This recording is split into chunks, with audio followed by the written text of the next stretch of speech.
Hi, I'm Dr. Rich. I'm teaching you about dentistry and teeth so you can have a very nice smile. Thanks for joining me today. So a patient came in with a lower right first molar that was hurting him and pretty swollen there. So this is after I got him nice and numb. I'm just checking with my Woodson to make sure that the tooth is numb. And there you can see the swelling. I'm going to just pop that, try to get some drainage. And now that it's popped, I can get some of that pus out of there, and that'll help the area in the tooth heal better once the tooth's extracted. So we're going to extract this tooth. Patients, we've actually been talking about extracting this tooth for a long time. And the person, it's finally bothered them enough to do something about it. Let me put up the x-ray so I can show you what the situation is. So on the x-ray, you can actually see that this tooth has a lot of bone loss.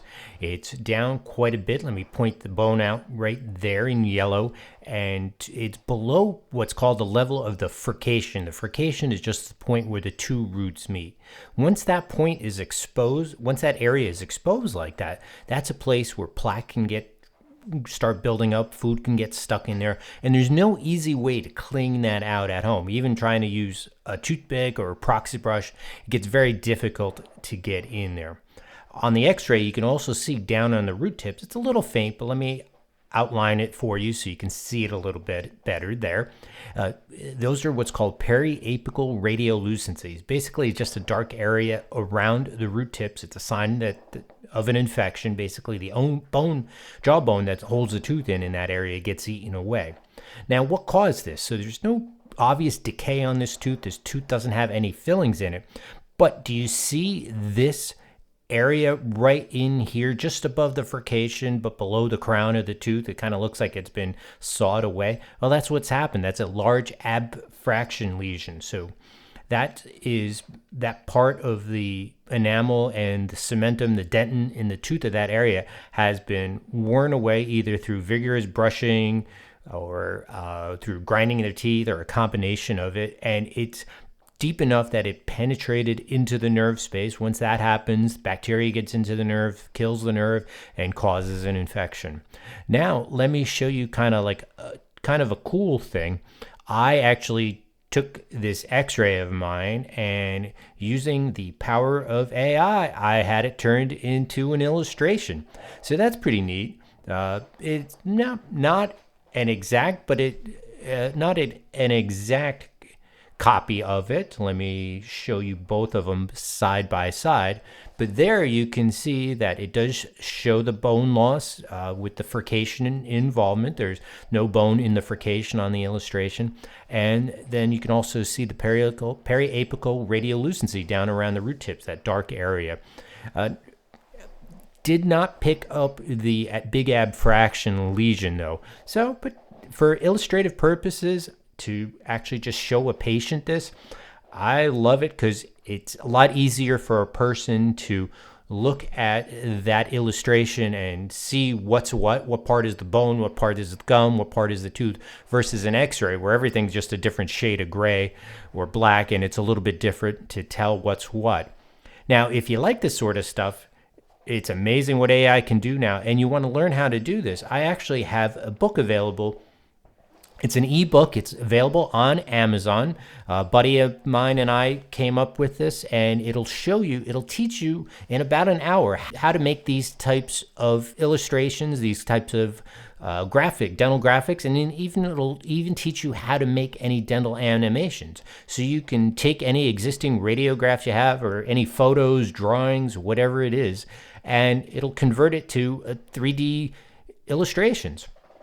And even if you don't have any photos, drawings, or anything to use, inside the book, there's actually a 25% discount for dental assets, that are available at the Dental Illustration store. So I'm going to leave a link to both the book and to the assets down below in the description. Hope you guys enjoy it. Now that we went over that, let's go back to extracting the tooth. To remove it, it's going to be pretty simple. With all that bone loss, I'm just going to take my cow horns and grab it, pump up and down, figure eights, motion back and forth, and it's up and out. Not much bone on the x-ray holding it in, and you can And so it came out very easily. Now I'm just going to clean it up and make sure get any granulation tissue, because you had that radiolucency is usually a sign there's some granulation tissue. Basically, there was an infection there. The body's trying to fight the infection by producing a lot of tissue, trying to push the tooth out, if you will. So I'm going to clean that all out, because that type of tissue tends to bleed very easily. And this patient is on some blood thinners. So to avoid him having any trouble with bleeding once he leaves the office, I'm going to clean that all out. And once it's cleaned out, I am going to put some collagen down into the socket and put a couple sutures in there as well. Now, I'm not going to do a bone graft because we talked about it and about maybe putting an implant in there, and the patient is not interested in placing an implant in there. Okay, so now that it's all cleaned out, I'm just going to pack some collagen, pieces of a collagen plug. I just cut it in half and packing it into both socket, where each root socket. And now I'm just using some chromic gut sutures. These are dissolvable, will dissolve on their own, and I'm just going to put them over top to help hold it in place while he's healing. Again, I don't do this on every extraction case, but on situations where the patient is on blood thinners and I'm worried they could have some more bleeding later that night when they get home, it's easy for them to irritate the socket and get it to start bleeding again. This will help prevent that somewhat. So I'm just going to do a mattress suture over top of it. So basically the two ends go in from the cheek side, and I do it in an X across the top of the socket to help hold the collagen down in there. And so pop it in on the, so basically I start on the lip side, I start close to the front tooth, put it in there, then go across and out the back, and then back on the tongue side, and then close to the tooth again, and then out. So it forms an X. And now that it's on there, now we just got to throw some knots in it and tie it off. Now this is always a lot easier to do.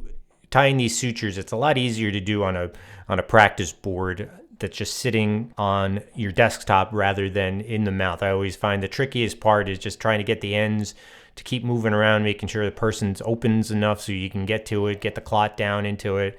And in the meantime too, your fingers are all bloody and it's hard to get a grip on the thread. So now we got it in there. So now I'm just going to cut off the tag ends, and there we have it. A little bit of gauze, and clean them up, and you'll be able to see that even on the blood thinners, the patient has clotted and it's not bleeding. Just going to remove a little bit of clots down in the bottom of his mouth, and I'm going to have him bite on some gauze. I'm going to tell him to leave it there for an hour.